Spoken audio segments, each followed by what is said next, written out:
Bahwasanya segala aulia Allah tiada mati ya. Tiada mati mereka itu. Apa juga sungguhnya berpindah mereka daripada dunia, daripada negeri dunia kepada negeri akhirat. Ya, mereka hidup berpindah, artinya mereka dari dunia pindah ke akhirat. Maka terkadang-kadang ada sebahagian orang kadang kita tahu-tahu belajar pada seorang guru, pada aulia. Belajar. Sudah cukup ilmu yang dia pelajari, maka baru tahu dia bahwasanya orang yang tempat dia belajar jauh-jauh hari sebelum dia belajar telah belajar. Ya, udah.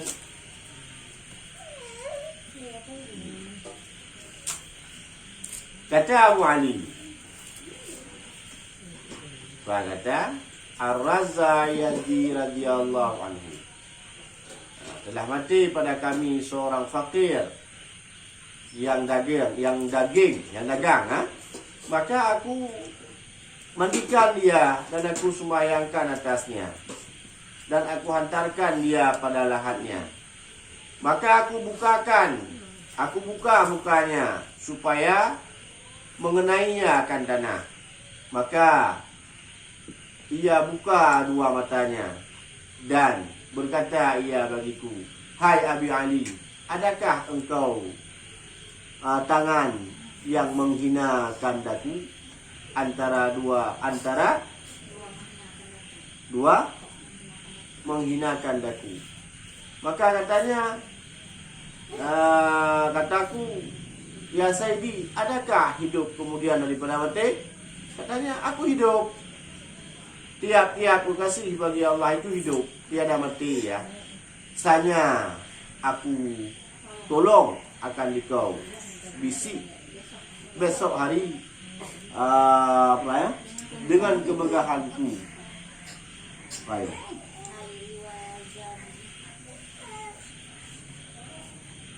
Hayruza Baziyah seperti yang telah tersebut dalam Tuhfah Ikhwan. Ya. Kata Abi Ali Ruzayadi radhiyallahu anhu, kata dia, telah mati pada kami seorang fakir yang dagang. Ya, mana dagang? Guna duit. Orang belajar, orang perantau.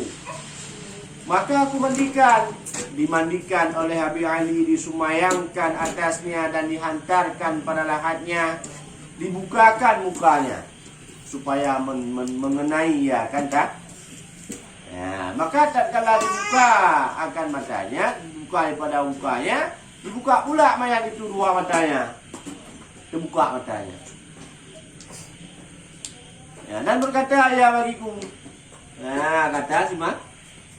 kata semangat bagi Abi Ali, apa katanya? Adakah engkau tangan yang menghinakan daku? Apakah tanganmu menghinakan aku, menganggap diriku ini sebagai jenazah? Ya, kataku, "Ya Sayyidi, adakah hidup kemudian daripada mati?" Tanya ya. "Apa memang ada orang hidup setelah mati?" Kata Abi Ali. Dijawab, "Aku hidup." Hidup katanya. Ya, benar. Dan tiap-tiap kekasih Allah bagi Allah itu hidup. Tiap-tiap kekasih Allah itu hidup. Tidak mati. Hanya mereka berpindah mereka antara dunia ke akhirat. Kalau kita hidup sudah terasa mati. Ya, arti hidup sudah terasa mati. Hidup tapi kayak mati. Cuma bergoyang, bergerak saja yang ada. Kalau istilah orangan. Hidup dengan tanpa ibadat, itulah hidup yang mati. Hidup pada jasad, mati pada ya. Kita tengok dia hidup. Tapi manfaat hidup dia untuk dirinya, manfaat hidup dia untuk agama tidak ada. Itulah hidup yang kayak mati. Hidup tidak bermanfaat untuk agama. Hidup tidak bermanfaat untuk akhirat. Ya. Paham? Lahir dia hidup, hakikat dia mati. Ya, hanya tidak diuruskan, tidak dihitungkan dalam agama. Hidup orang yang tidak beribadat tidak dihitungkan dengan hidupnya manusia. Paham? Hidupnya para aulia di dunia dan matinya para aulia tidak dihitung mati. Hanya mereka dikirakan berpindah tempat. Ya, nah gue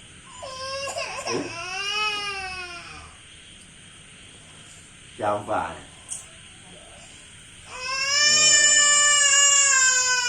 Aku tolong akan dikau besok hari dengan kemegahanku. Ya, hai Ruzawali. Seperti yang telah tersebut dalam Tuhfah Ikhwan. Wa qala alaihi salatu wassalam, ni'mal mautu rahmatan mukmin, rahmatun mukmin. So baik-baik mati itu kesenangan bagi orang mukmin, yakni bersedia bagi mati, yang bersedia bagi mati. Ya, ni'mal mautu rahatun mukminin. Sebaik-baik mati itu kesenangan bagi orang mukmin. Ya. Kalau kita tengok kayak mana bisa senang. Sedangkan kata ustaz-ustaz setelah mati akan ada suatu siksa kubur. Akan masukkan kita ke dalam liang lahat. Akan datang seorang malaikat yang memeriksakan amal kita. Akan datang kemudian 2 orang malaikat lagi yang mempertanyakan masalah mungkar yang mempertanyakan masalah 5 perkara. Ya. Dan mereka akan mempermasalahkan 5 perkara tersebut. Bagi siapa? Bagi orang-orang yang tidak beriman. Bagi siapa? Bagi orang-orang yang tidak mau menyempurnakan imannya. Mereka akan merasa susah. Bagi mereka-mereka yang tidak mau beribadat kepada Allah. Bagi mereka-mereka yang sombong dengan Allah. Bagi mereka-mereka yang lalai ibadat kepada Allah. Ya, bagi untuk mereka-mereka itulah yang merasakan kesempitan kuburan.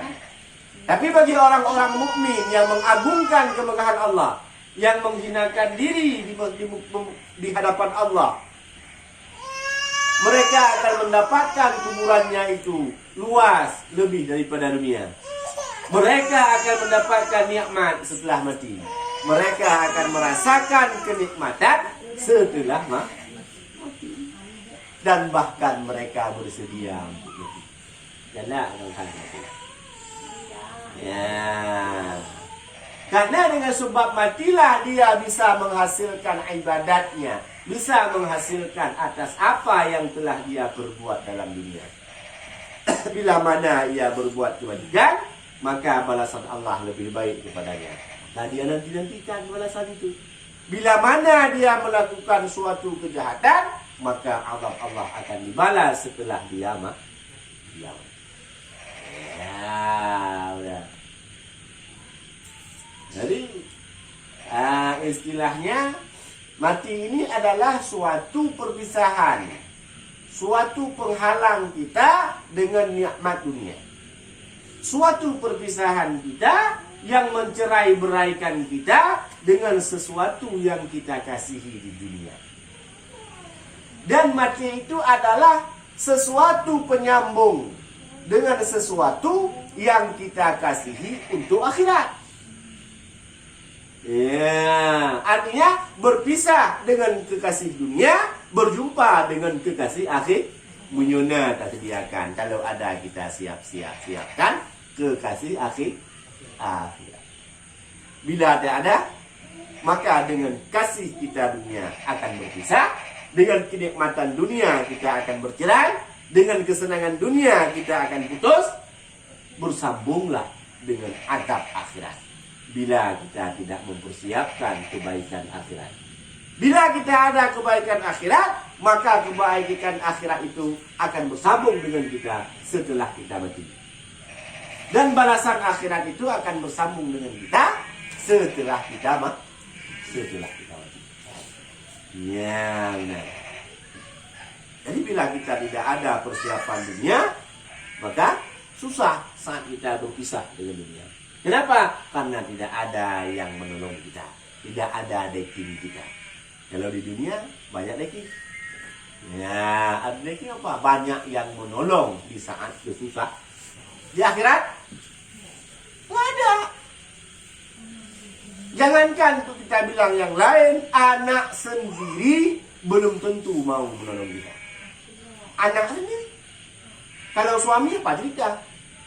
Mungkin belum kering kuburan kita, udah kawin lain. Kalau istri, sebelum kita mati, iya janji saya hidup mati. Kalau kita ada mati, menumpuk yang gantung, kaya, punya mobil, harta mewah, ingat kali.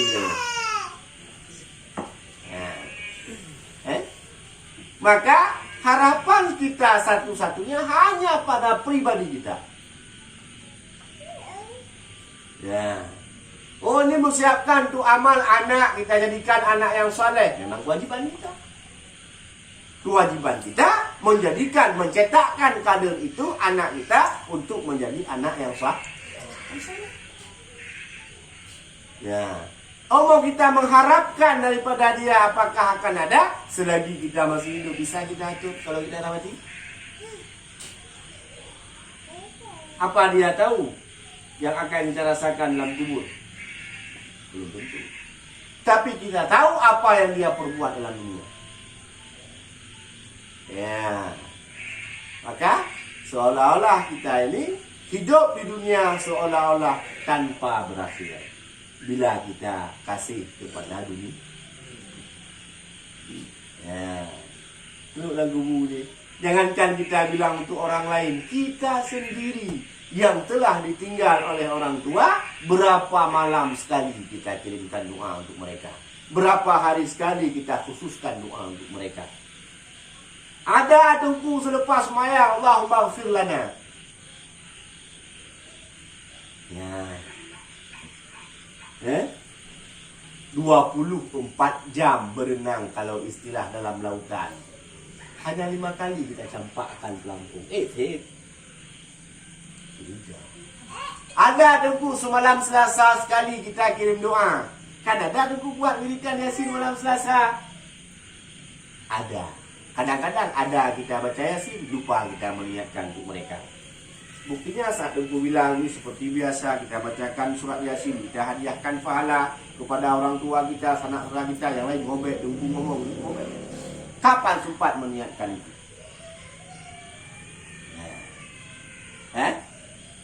Maka harapan kita, maka tujuan kita hidup dalam dunia yaitu untuk mencari bekal di akhir. Bukan untuk berleha-leha di dunia. Bukan untuk mencari kesenangan dunia. Hubbud dunya ra'su kulli khatiyatin 'alaika bil ara'i anha. Galak ke dunia, suka ke dunia, cinta kepada dunia, suatu kelak perbuatan jahat. Apa salahnya itu? Kok bisa jahat cinta kepada dunia? Karena dengan sebab cinta dunia bisa mengunsurkan kejahatan-kejahatan yang lain. Ya. Banyak orang untuk menghabbat dunia. Rebutan pangkat, rebutan caleg, Habis masyarakat disogok dengan 100 ribu. 100 ribu. Mempertaruhkan 5 tahun kepemimpinannya. Habis itu baru merepet. Dewan-dewan enggak ini. Kalau misalkan giliran kampanye kemari minta bantu, giliran siap duduk, enggak ada open masyarakat. Kami kebanjiran, kami jalan becek, kami jalan berlubang. Mereka tidak mau opennya. Kayak mana mau diopen? Dah 100 ribu. Satu orang. Ada 2.000 orang? Berapa juta? Tarik modal dulu lah. Mana aja mudah-mudahan ada. Bukan salah mereka, tapi salah kita. Memilih pemimpin yang tidak adil. Tergiur kita dengan 100 ribu, maka hasilnya juga akan tergiur. Nah, maka hidup di dunia untuk mencari bekal di akhirat. Bukan hidup dunia untuk menghasilkan dunia semata. Gampang gue. Ya, mulai Muhammad. Jangan hidup di dunia untuk mencari dunia semata. Ya.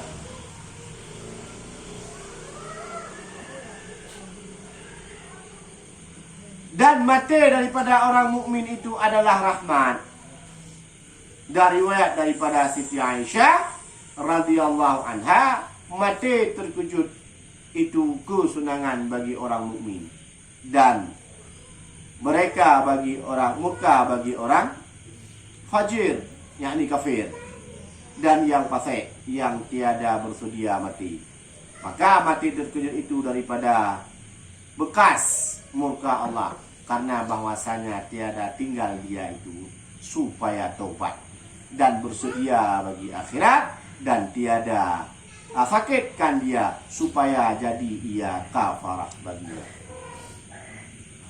Nah, dah kata Siti Aisyah rahimahullah radhiyallahu anha, mati terkejut itu adalah kesenangan bagi orang mukmin. Makna mati terkejut, mati tiba-tiba. Bukan datang orang dikejutin terkejut tiba-tiba mati. Bukan. Makna mati terkejut, mati dengan tiada tiba-tiba mati. Bagi orang mukmin itu mati adalah kesenangan. Bagi orang yang beriman kepada Allah. Tapi bagi si kafir, mati terkejut itu adalah murka. Dan begitu juga bagi si fasik, bagi orang yang tidak ada ibadat. Ya, tiada bersedia mereka bagi mati. Maka mati terkejut itu daripada bekas muka Allah, karena bahwasanya tiada tinggalkan dia supaya tobat. Lagi hanyalah, lagi hidup-hidup, lagi senang-senang, tahu mati. Tidak ada masa bagi mereka untuk bertobat. Tidak ada bagi mereka itu masa untuk mensediakan dirinya untuk akhirat.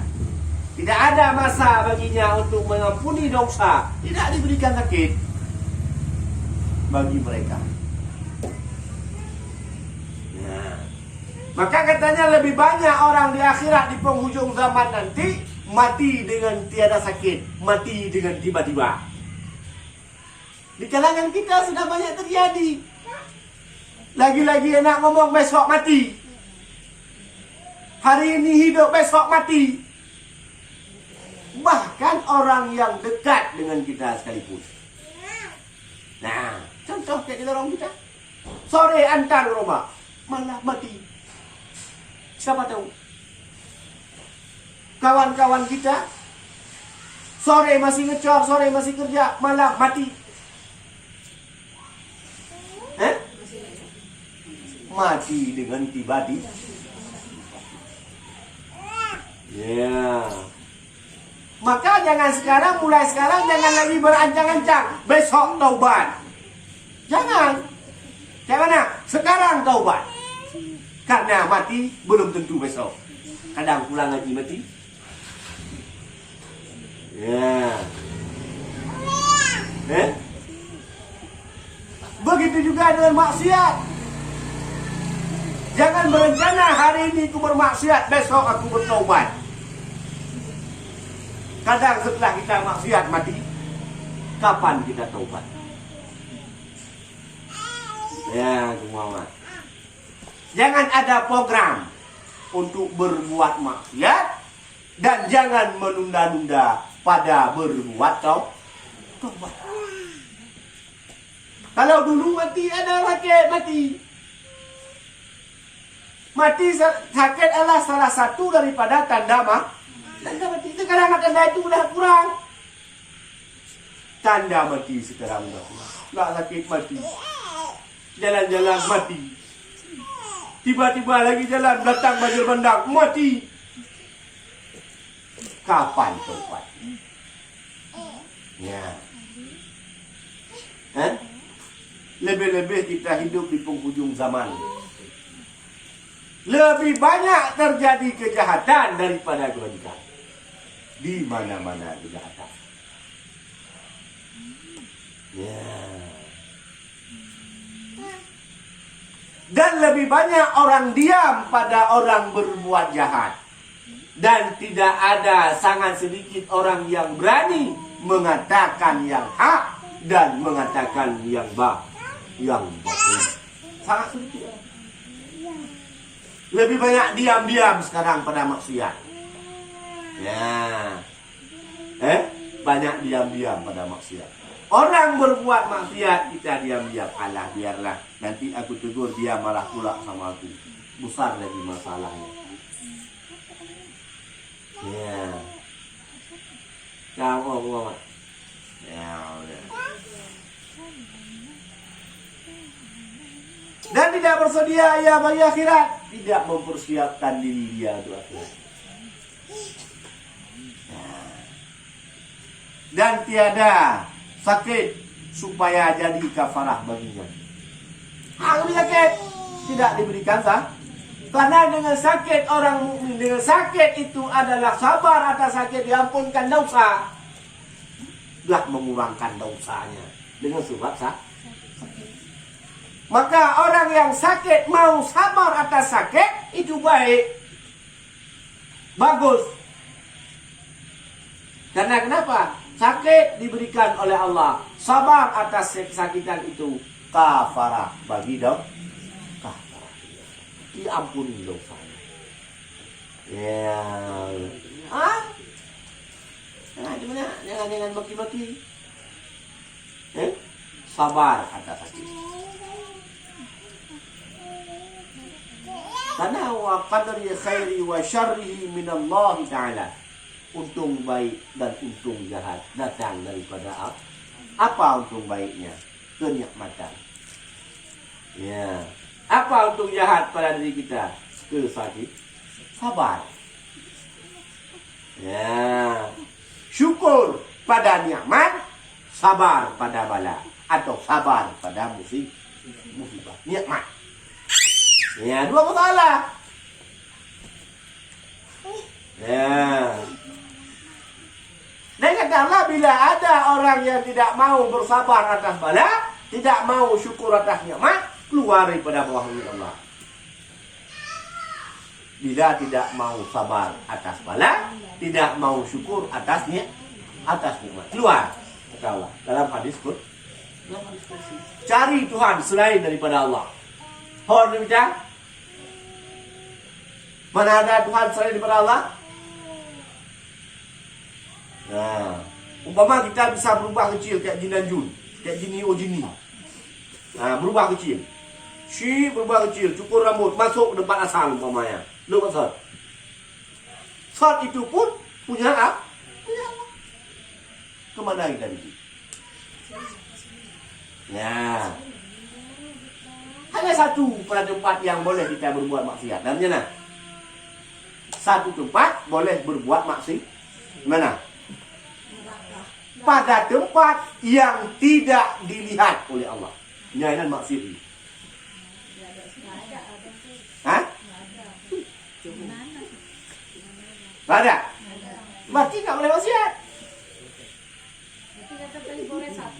Jadi situlah tempatnya. Kata Allah, berbuatlah maksiat pada tempat yang tiada aku ketahui akan maksiatmu itu. Ya. Bila semua tempat itu bisa dilihat oleh Allah, berarti tidak ada lowongan bagi kita untuk bermaksiat. bermaksiat. Ya. Walau kita bermaksiat di dalam gelap yang kelam sekalipun, di dalam batu hitam yang kelam sekalipun, yang namun Allah Ta'ala mengetahui akan perbuatan kita. Wallahu bikulli syai'in alim. Allah Ta'ala mengetahui atas apa yang engkau kerja. Ya.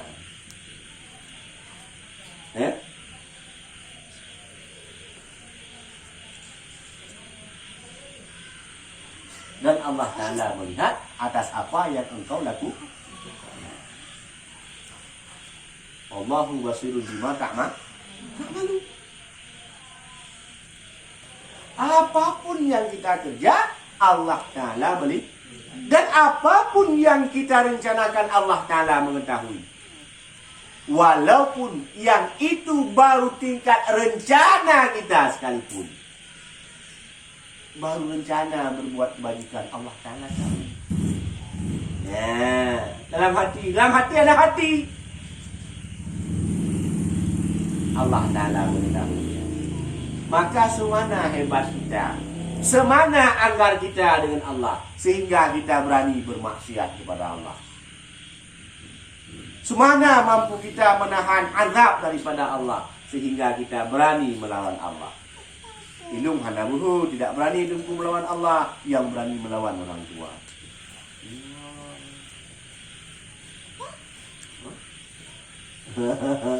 Ridha Allah pada ridha orang tua.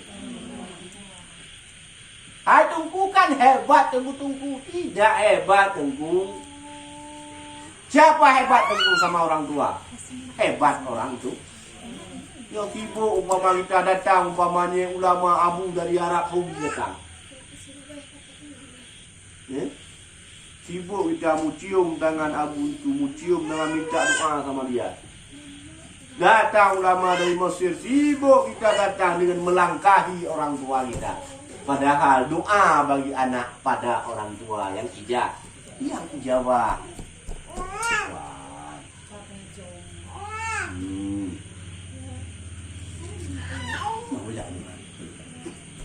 Ya, gua di. Sibuk dia. Datang guru, datang pulang kita dengar ni aulia, ni ulama yang datang. Apalagi kita anak lelaki, kena mabek kajak dengan hal-hal sorah ni elu. Nggak ada yang cebok mamaknya. Kadang-kadang dah lama kita lakukan itu. Merasa jenuh. Tinggalkan dia dengan tiada izinnya untuk menjumpai seorang ulama. Durhaka tu. Hai itu kita jumpa ulama durhaka. Doa orang tua itu lebih daripada doa lain. Yang pertama Allah, yang kedua itu adalah Nabi, yang ketiga orang tua. Dok mengkaji sudah menjadi orang tua itu sudah jadi babi, masih ijabah doa untuk anaknya. Kaji kebuyung sini. Orang tua kita udah jadi babi. Gimana babi? Makhluk binatang yang paling udah jadi babi, tapi masih ijabah doa orang tua untuk anaknya. Nah, maka jangan main-main sama orang tua. Orang yang melahirkan kita, orang yang jadi ada kita dengan sebab di. Kalau orang punya beda agama tentu Putus hubungan. tetap udah nggak dijabah lagi. Putus hubungan. Kasih dah. Ayo, cepat.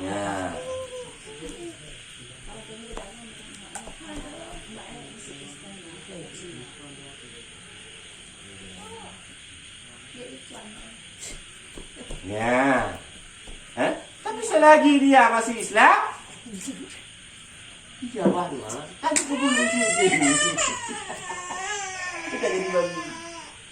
Masih ijabah doanya. Ya. Gimana dia?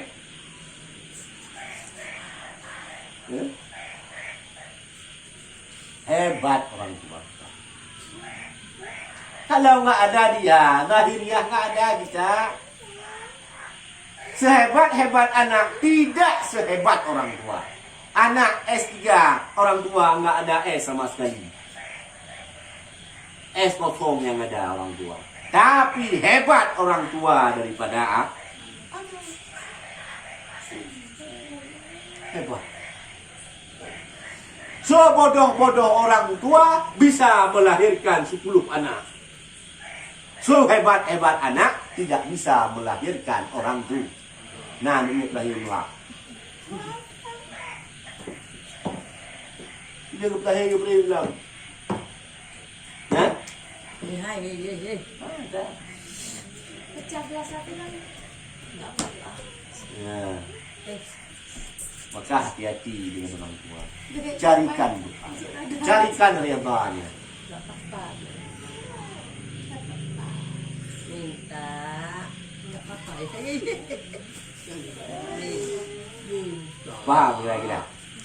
Titi, ada kira yang mau dipertanyakan, boleh dipertanyakan kembali.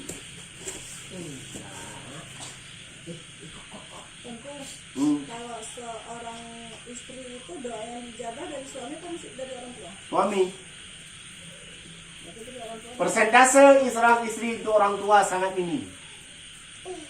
Umpama orang tua sakit, suami mau dikusuk, kata suami, kata istri mah suami, suami, apa? Mau pulang tempat orang tua, kenapa? Orang tua mau mati, umpama. Kata suami, jangan, kusuk aku dulu, capek. Capek kenapa? Habis olahraga. Wajib kusuk suami. Durhakakah kita dengan orang tua? Tidak. Kita tinggalkan suami demi mentaati orang tua. Durhaka pada suami. Ya. Perempuan yang laki. Yang laki wajib orang tua. Istri cari lain kalau bentar. Hah? Istri bisa digandeng 4, orang tua enggak bisa digandeng 2. Tinggalkan istri. Lama ngomong.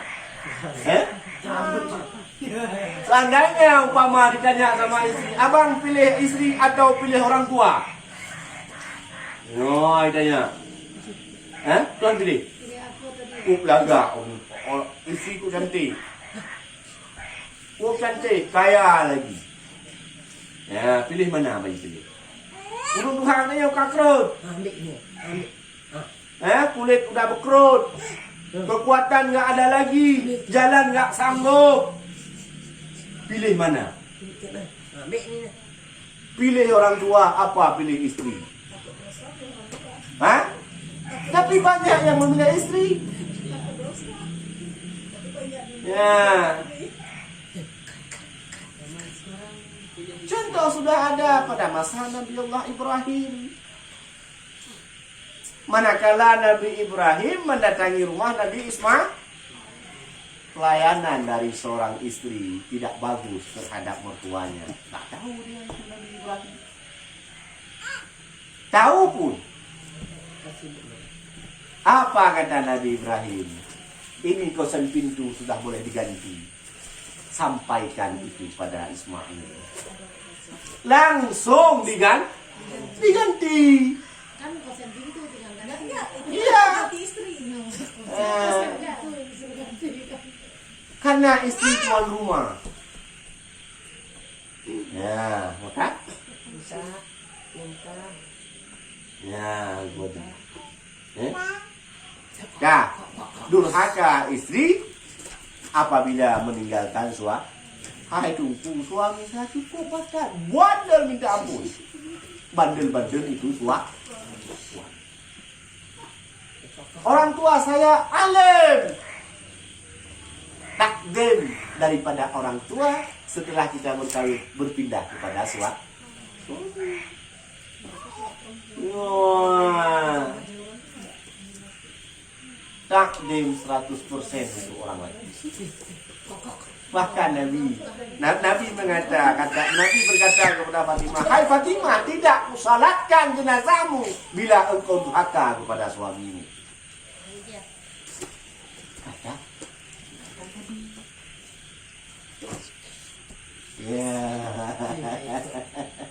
kita rela berantem dengan suami untuk mempertaruhkan, untuk menjaga orang tua, bahkan orang lain sekalipun. Dia akan menjanji dengan dua peluang, dah pas, dah klop. Ini Runi Akbar. Rioni Akbar. Kawan-kawan sekolah harus ikut. Suami jangan. Yang punya suami tinggal istri. Ya, berjumpa kawan lama. Berangkat istri, bohong sama suami di rumah. Ada acara kantor, padahal acara Rioni. Ya, dibilang sama suami jangan pergi. Saya sakit. Anak-anak nggak ada yang jaga. Ya, berantem sama suami, berangkat suami, berangkat istri, tinggal suami. Detik itu kita dilaknat oleh tanah. Detik itu kita dilaknat oleh malaikat. Detik itu kita dilaknat oleh Allah. Karena kita durhaka kepada suami.